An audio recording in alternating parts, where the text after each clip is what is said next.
issue. No, any say yes, sir. And a current, I say, it's a too simple. As I said, who can actually or more share minia a friend, it's Adam Bona. They should start, I don't know, or more try now. They should retrieve some of their arms in the system. One say, Dr. Maneboama just before I Yankopon, a befa no call Ninchi, or a press conference can say some arms, Ajira, a war, military army, now they are tracing it. I think say yen twaso because civilians have arms na omodi kum nipa keke. Military ni or na say police is force ni okuta arms that we know how to use it because we are trained to use it. The way I ye kunkum ye ho no enye. And as our factions gang no. Eya be too much. What you say? Little patches of sa niema we no. Emwa a crubie mpuntu. Inti no, me believe say as I say ye bibia dialogue. Yeah. Because nipa no ko treat you na as I say it most or license ana. Abrochi anza na be treat you na akuta license so. Ultimately, so they should fish out the yama near maybe a gem do nye nko a enure nyina enure chi. Na sa near me we nyina e wo ho. Yeah. Inti ye for politics kura film. Na ye making sure say these things okay bibi na me yem sheme say panyimu bi ka cho say Ghana wuwu a wawu kwa ultimately and you gave a trajectory of names ah o mawu aye hu akira sem nti no say oh say e bia yetimi e na wo si ye list na ye start si ye nhwehwemu ne ye started the nkrofo etutumu a amanfo be ye scared kakra so ultimately nti na me do baby na death penalty ni ye yi na ye me ya death penalty. Yes. Because say nipa ne de ne be kokora na say nkunu kora. It is a deterrent to some of these things. Because so koni ama life sentence na da wo so akun obi. And kum ni bi so wo ho a e deliberate. Abroche say wo kun obi deliberately wo kun obi a wo mo fa ni agro. Wo wadwen wa fatuo de abo obi. Nipa miensa hwere wo mo kwa just because ye festival of remembrance and thanksgiving. Sowutuom and Anyaa. So you can ma ye kum nipa 5. These people in their productive ages omo ba be boa for the development and the resetting of this country. Na yetimi ekun omo sa keke, omo family, omo wo busua. Obi okra wo ye breadwinner. Inti me believe that the time has come.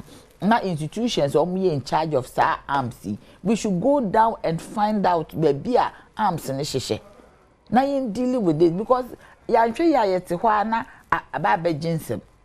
I think say going for bibi ekoswa dialogue kasa de yen kasa me ho yenya ye nuafo yenya hoho ukwa abroche sesi ya na ebusa so ofie ukasa o ya asantini ana ya chimni so ye Ghana ni ukoso so a udru airport kura na abusa so ye Ghana no mde aka ho Kwame Nkrumah's Ghana. Yeah. What you say? No, it means that we have a rallying point around the first president of Ghana, Osajefo Dr. Kwame Nkrumah. Ebetimi ehu say na Ghana ono no bo Ghana si ho nkrofo bi nyi ntomo de ono no bo Ghana si ho. Inti necessary etimi hu say we are one people. Wo fatuo kun nua de a. So wo nua no kra, adenti na ye chi obi kra oye robber kra. Yes still say o ye de no be court.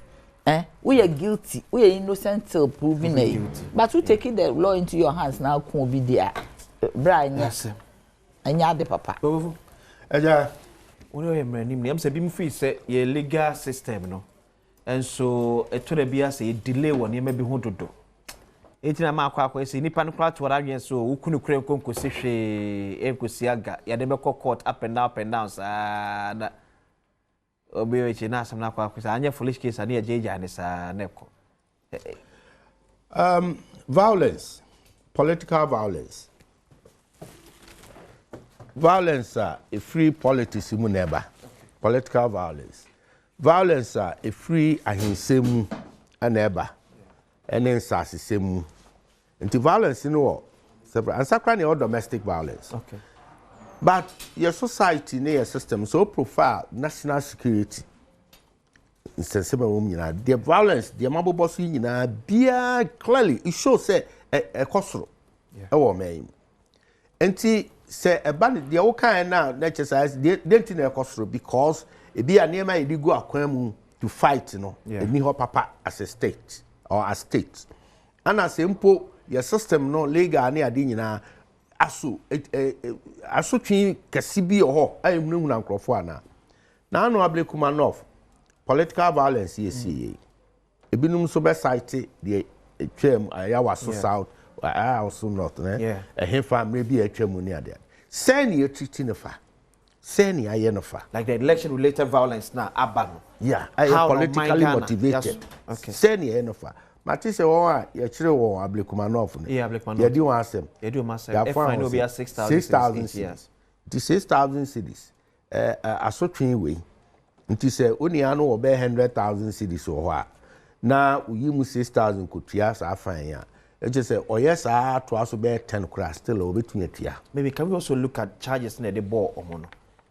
say entina make us a system no any ade ya dani bibia wo main politics okay we aye kan your festival ho asem yes sir wo behwe na group bi feel say abaya waba aban fufuro a waba nti yen ye be no ana yen aban na abanti esese ye me ho so na fufuro ka na then the classes comes ubekọ details in every violent situation na wo ya konya ma traces political undertone na ye yawo any the ehu wo any the personalities and other people behind the perpetrators won we decide dwuma no ehimfo na ta won achi okay ehimfo na won twa wani a ohun won eno ne ade a se yantimi ampa hontama ne yanhyemu enuanom ne mpanifo akese a ebi ye lawyers ebi ye judges ebi ye hemfo ebi ye politicians ma menhwe adwuma bi wa kwatia mra sese I think one case or party organizer okay